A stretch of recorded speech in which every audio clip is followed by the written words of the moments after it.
Hello everyone, আসসালামু আলাইকুম। আমি মোহাম্মদ শামীম তালুকদার, পড়াশোনা করছি বানারস হিন্দু ইউনিভার্সিটি, উত্তরপ্রদেশ, ইন্ডিয়াতে। তো আজকে আমি যে বিষয়টি আলোচনা করব সেটি হলো স্বাধীন গণমাধ্যম এবং গণমাধ্যমের ভূমিকা, রাষ্ট্রের করণীয় কী। তো স্বাধীন গণমাধ্যম বলতে যে বিষয়টি বোঝায় যে রাষ্ট্রের কোনো রকম মানে দমন পীড়ন ছাড়া একটি স্বাধীন গণমাধ্যম হিসাবে সে সরকারের সমালোচনা, আলোচনা, পর্যালোচনা সবই করে থাকবে।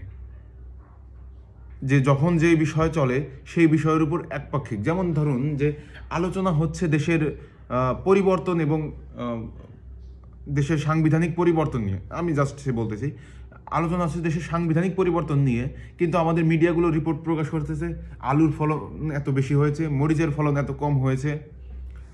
তো টপিককে জনগণের থেকে ঘোরানোর জন্য সংবাদ মাধ্যমগুলোর এই ভূমিকা আমাদের সত্যি মানে একটি স্বাধীন গণমাধ্যম না, মানে প্রশ্ন তৈরি করে, আমাদের মনের মধ্যে প্রশ্ন তৈরি করে। আমাদের একটা প্রজন্ম বেড়ে উঠছে শুধু এই প্রশ্ন নিয়েই যে আসলে গণমাধ্যমের কাজটা কী। এখন অনেক জ্ঞানীরা আছে, বক্তব্য দিতে আসবে, তাদের ধারণা ভিন্ন, যদিও তাদের জুতার সমতুল্য আমি না। সেখান থেকে আমার প্রশ্ন হলো এই জায়গায় যে একটি দেশের স্বাধীন গণমাধ্যম কখনো সরকার বিরোধী কথা বলতে পারে না কেন?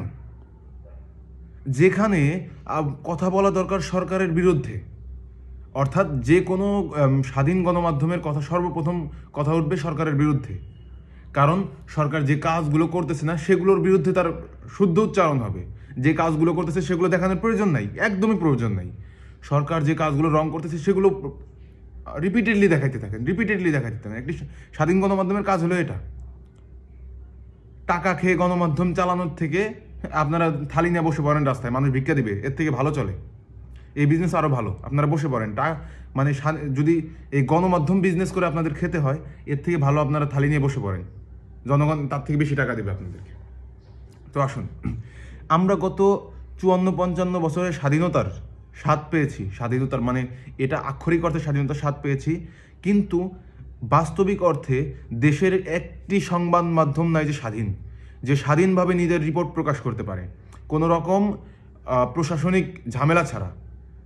যদি একটি স্বাধীন দেশে একটি স্বাধীন গণমাধ্যম সরকারের বিরুদ্ধে কথা না বলতে পারে, সে দেশের জনগণ সেখান থেকে কী আশা করবে? আমরা গণমাধ্যমগুলোর ভূমিকায় খুবই আশ্চর্য। এখন বলবেন কেন?